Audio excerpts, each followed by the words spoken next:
সৈয়দনা আদম পৃথিবীতে আসলেন, এসে থাকতে শুরু করলেন। দিন গড়িয়ে রাত আসে, মাস গড়িয়ে বছর আসে, বছর যায় বছর আসে। ঠিক 940 বছর পর মালাকুল মাউত আদম আলাইহিস সালামের কাছে আসলেন। বললেন, আনা মালাকুল মাউত উকিলা বিকুম, আপনাদের জন্য আল্লাহ আমাকে বানিয়েছে রূহ কবজ করতে। ও আদম, আবুল বাশার, পৃথিবীর প্রথম মানব, প্রথম নবী, আপনার সময় শেষ, রেডি হন। কি হন? খেলা শুরু হবে, এখনই রূহ কবজ করে নিয়ে যাব। সৈয়দনা আদম বলে, এখন আসছো কেন? আমার আরো 60 বছর বাকি আছে। মালাকুল মাউত বলে, না, আপনি রূহের জগতে আল্লাহর কাছে আপনার সন্তান দাউদকে কয় বছর দিয়েছিলেন? 60 বছর। এজন্য 940 বছর আপনার জন্য লেখা। আমি এখন আপনার রূহ কবজ করতে চাই। সৈয়দনা আদম বলে, আমি মানি না, আমি কাউরে দেই নাই। 60 বছর আমি দেই নাই, আমি আরো বাঁচবো, আমি আরো বাঁচবো, 60 বছর আমি বাঁচবো, আমি দেইতেই নাই। মিয়া যাও। মালাকুল মাউত আল্লাহর যে বলে আল্লাহ দেয় নাই বলে, আসলে ভুলে গেছে। আসলে আফাতুল ইলমি আন-নিসিয়ান, মানুষ ভুলে যায়, মানুষ বড্ড ভুলে যায়। আমরা অনেক সময় খাইয়াও কই খাই নাই। অনেক কিছু আপনি দিছিলেন কিন্তু ভুলে যাই, গলার নিচ দিয়ে নামার পরে কই তুমি কিচ্ছু দেও নাই। আছে না নাই? নাসিয়া আদম ফানাসিয়া বানু, আদম আলাইহিস সালাম ভুলে গেছেন, তাই আমরাও ভুল করি, ঠিক কি না? এজন্য আমাদের নেতারাও বলে এটা দেব ওটা দেব, নির্বাচনের পর সব ভুলে যায়। আছে না নাই? ওই যে আদম আলাইহিস সালাম ভুলছে, আমরাও ভুলে যাই। ওনাদের দোষ কি? ভুলে যায়, বেমালুম ভুলে যায়। আল্লাহ বললেন, মালাকুল মাউত আর জোরাজুরি করো না। 940 নয়, ঠিক 1000 বছর পরে আদমের কাছে যাবা। আমি আমার আদমের ভাগ্যে এই জিনিসটাই রেখে দিয়েছিলাম রে মালাকুল মাউত। আমি আগ থেকে এটাই রেখেছি, আমি জানতাম সে ভুলে যাবে। চিল্লায় কোন সুবহানাল্লাহ।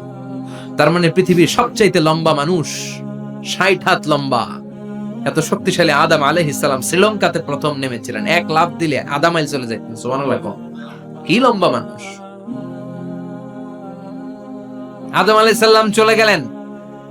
উনার পরের নবী ইদ্রিস আলাইহিস সালাম, উনি মরে নাই। ইদ্রিস আলাইহিস সালাম মরছে, কে বলছে? উনিও মরেছেন। তবে উনার মৃত্যুর আজীব এক ঘটনা আছে, অনেক লম্বা কথা। এক ফেরেশতার সাথে উনার বন্ধুত্ব হয়েছিল। বলেছিলেন, আমি আকাশ দেখতে চাই, আল্লাহর কাছে অনুমতি চাই। আল্লাহ বলল, ঠিক আছে, ইদ্রিসকে আকাশে ঘোরাও। প্রথম আকাশে ঘুরলেন, দ্বিতীয় আকাশে ঘুরলেন, তৃতীয় আকাশে ঘুরলেন, চতুর্থ আকাশে ঘুরলেন। ইন দ্য মিন টাইম চতুর্থ আসমানে মালাকুল মাউত পৃথিবীর দিকে নেমে আসছিল। ওই ফেরেশতা বলে, মালাকুল মাউত আপনি কই যান? মালাকুল মাউত বলে, একটু আগে আল্লাহ ফরমান জারি করেছে, চতুর্থ আসমানে আমার নবী ইদ্রিসের রূহ কবজ করব। সুবহানাল্লাহ। আমি বললাম, আল্লাহ আপনার পাঠানো নবী সৈয়দনা ইদ্রিস থাকে দুনিয়ায়, চতুর্থ আসমানে পামু কই? আল্লাহ কয়, কথা নাই, দৌড় দে। আমি দৌড় দিলাম, এসে দেখি ইদ্রিস আলাইহিস সালাম এখানে রেডি। সুবহানাল্লাহ। ওয়া রাফা'নাহু মাকানান আলিয়্যা। ইদ্রিস আলাইহিস সালামের রূহ কবজ দুনিয়ায় হয় না, চতুর্থ আকাশের মধ্যে হয়েছে। একটু চিৎকার করে পড়বেন সুবহানাল্লাহ। এরপরে সুলাইমান আলাইহিস সালাম, উনি তো মরে নাই। মরছে?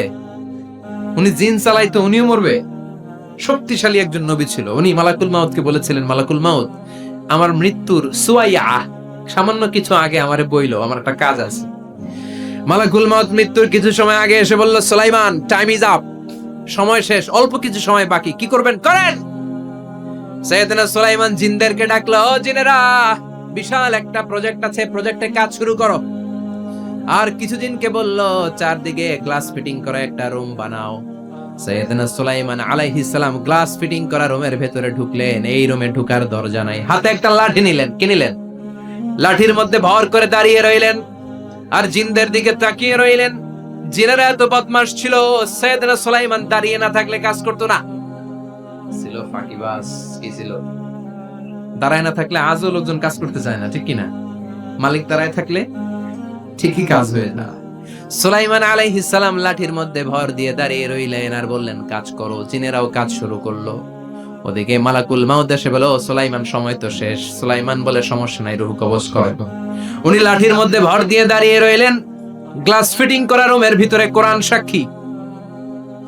মালাকুল মাউত ওইভাবে লাঠিতে ভর দেওয়া অবস্থায়, দাঁড়ানো অবস্থায় সাইয়েদনা সুলাইমান আলাইহিস সালামের রূহ কবজ করে নিলেন। উনি এমন ভাবে দাঁড়িয়েছেন, রূহ চলে গেল, লাশ হয়ে দাঁড়িয়ে রইলেন, লাঠির মধ্যে দাঁড়িয়ে আছেন, জমিনের মধ্যে লুটিয়ে পড়ে নাই। সুবহানাল্লাহ। জিনগুলো দূর থেকে ভাবলো বস তো দাঁড়ায় আছে। কে দাঁড়ায় আছে? জিনেরা মনে করছে বস দাঁড়ায় আছে, কাজ করতেই হবে। করতে করতে পুরা প্রজেক্টের কাজ শেষ। ইন দ্য মিন টাইম ঝিঝি পোকা, উই পোকা, যেই পোকা কাঠ খেয়ে ফেলে, এই কাঠ খাওয়ার পোকা সুলাইমান আলাইহিস সালাম লাঠির ভেতরে ঢুকে লাঠিও খেয়ে ফেলেছে। সাইয়েদনা সুলাইমান আলাইহিস সালাম ধপাস করে জমিনে পড়েছে। আর জিনেরা কয় হায় হায়, খালি খালি কাম করছে এতদিন। সুবহানাল্লাহ কইবেন না? সুলাইমান আলাইহিস সালাম বাঁচতে পারেন, চলে গেলেন। মুসা আলাইহিস সালাম মরছে? উনি মরবে কেন? উনি তো খালি মারে। মরছে? এক থাপ্পড়ে ফেরাউনের বাবুর্চি নাই। মুখের আগে হাত চলতে কয়েকজন, এর মধ্যে মুসা আলাইহিস সালাম আছে না নাই? মালাকুল মাউত মানুষের আকৃতিতে অনুমতি না নিয়ে ঘরের ভেতরে ঢুকে গেল। ঢুকে বলে আনা মালাকুল মাউত, আমি মৃত্যুর ফেরেশতা। তো কি চাও? জিতু আন আকবাদা রূহাক, আপনার রূহ কবজ করতে আসছি। কিন্তু মুসা আলাইহিস সালাম দেখতেছেন দিব্যি একজন মানুষ, কি দেখে? আবার সালাম দেয় নাই, অনুমতি নিয়েও ঢুকে নাই। অমিয়া অনুমতি নিয়ে ঘরে ঢোকার দরকার আছে না নাই? মুসা আলাইহিস সালামের মেজাজ বড় গরম। উনি বললেন কি করবি? কয় আপনারে মারবো। কয় এদিকে আয়।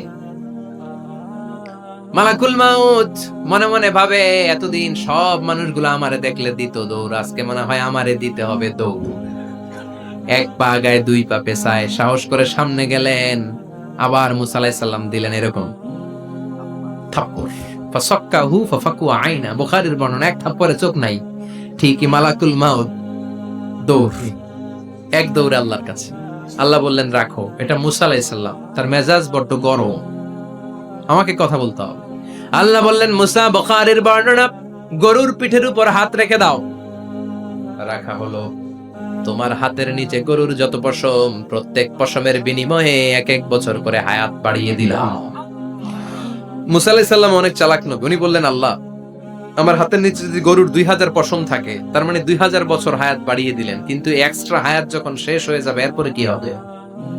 আগে ওইটা বলেন। আল্লাহ বললেন সুম্মাল মাউত, তারপরে তো মুসা মরতেই হবে, আসতেই হবে। সাইয়েদনা মুসা আলাইহিস সালাম বললেন ফাল আনা, তাহলে আর দেরির দরকার নাই, এখনই আমি আপনার কাছে চলে যেতে চাই। মালাকুল মাউত মুসা আলাইহিস সালামের রূহ নিয়ে উড়াল দিলেন। সুবহানাল্লাহ। বাঁচতে পারছে? বিশ্বনবী মরে নাই, উনি ইন্তেকাল করেছেন। চিল্লায় এখন ঠিক কিনা? ইন্তেকালের আগে বিশ্বনবী প্রচন্ড অসুস্থ হলেন। মা আয়েশারে ডেকে বললেন, আয়েশা মনে হয় আমি বাঁচবো না। ওই যে খায়বার বিজয়ের দিন, খায়বার দুর্গ বিজয় করার পরে এক ইহুদি মহিলা আমার দাওয়াত দিয়েছিল। ওই দাওয়াত খেতে যাওয়ার পরে গোশতের মধ্যে বিষ মাখানো হয়েছিল রে আয়েশা। ওই বিষ মাখানো খাসির গোশত খেয়ে যে ব্যথা আমার পেটে উঠেছিল, আজ আবার সেই ব্যথা উঠেছে। বিশ্বনবী ওই বিষ খাওয়ানো গোশতের কারণে ইন্তেকাল করেছেন। তার মানে বিশ্বনবী শাহীদ। জামা আল্লাহু বাইনা নবুওয়া ওয়া শাহাদা, আল্লাহ বিশ্বনবীকে শুধু নবী বানায় নাই, শহীদ হিসেবে কবুল করেছে। সুবহানাল্লাহ কইবেন না? প্রচন্ড অসুস্থ, উনি ছাড়া মসজিদে নববীতে কেউ ইমামতি করার সাহস পায় না। বিশ্বনবী বললেন আবু বকর তুমি যাও, আবু বকরও যায় না। বিশ্বনবী বললেন পানি আনো। বিশ্বনবী পানি দিয়ে ওযু করলেন। ওযু করে কয়েকজন সাহাবীকে ধরে উঠতে চাইলেন, আবার ধপাস করে বেহুশ হয়ে পড়লেন। বিশ্বনবী উঠতে পারে না। আবার বললেন ঠান্ডা পানি আনো। পানির ভেতরে বিশ্বনবী দুই হাত ঢুকিয়ে দিয়ে ঠান্ডা ভিজা হাত দিয়ে চেহারার মধ্যে মাসে করলেন আর বললেন ইন্নালিল মাউতি লা সাকারাত, হায়রে মৃত্যুর কি যন্ত্রণা, হায়রে মৃত্যুর যে কি কষ্ট। ও মিয়া, বিশ্বনবী যদি মৃত্যুর কষ্টে কাতরায়, আমাদের অবস্থা কি? আমাদের নসিবে কি আছে? আল্লাহ তুমি বাঁচাও, পড়ে না আমিন। বিশ্বনবী কাঁদছেন, সাহাবারা একের পর এক দেখতে আসে, কান্নার রোল পড়ে গেল চারদিকে। বিশ্বনবীর কলিজার টুকরা নয়নের পুটুলি সাইয়্যিদাতুনা ফাতিমা বিশ্বনবীর কান্না সহ্য করতে পারে না। বিশ্বনবীকে ধরে ফাতিমা, সাইয়্যিদাতুনা ফাতিমা বিলাপ করা শুরু করে দিলেন, চিৎকার দিয়ে কান্নাকাটি শুরু করে দিলেন আর বললেন ওয়া কুরবাবা, ওয়া কুরবাবা, হায় হায় আমার বাবার কি কষ্ট, আহা আমার বাবার কি কষ্ট হচ্ছে। বিশ্বনবী বললেন ফাতেমা তুমি কেঁদো না, আমার কষ্ট আজকের পরে আর থাকবে না। আজকে তোর বাবার সব কষ্ট বন্ধ হয়ে যাবে।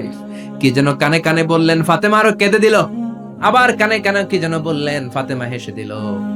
বিশ্বনবীর ইন্তেকালের অনেক পর মা আয়েশার কাছে ফাতেমা বললেন, আমি যখন প্রথমে কেঁদেছিলাম আব্বা বলেছিল আমি আর বাঁচবো না রে ফাতেমা।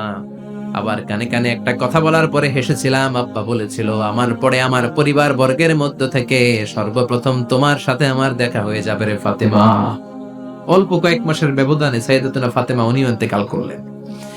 বিশ্বনবী শোয়া থেকে উঠতে পারে না। এক সাহাবীকে দেখলেন মেসওয়াক করছে। বিশ্বনবী মেসওয়াকের দিকে তাকিয়ে রইলেন। বিশ্বনবীর নিথর দেহটা পড়ে আছে। আয়েশারে যে বলবে আয়েশা মেসওয়াক দাও, বলতে পারেন। মা আয়েশা বুঝতে পেরে মেসওয়াক আনলেন, বিশ্বনবীকে মেসওয়াক করিয়ে দিলেন। এবার বিশ্বনবী বললেন, ও আবু বকর শোনো, আল্লাহ আমাকে অপশন দিয়েছে। কি দিয়েছে?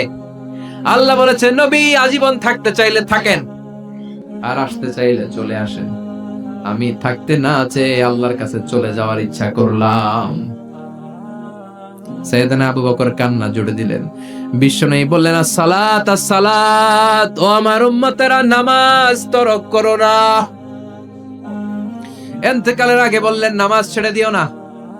আর বললেন, ওয়ামা মালাকাত আইমানুকুম, তোমাদের অধীনস্থ কর্মচারীদের সাথে খারাপ আচরণ করো না।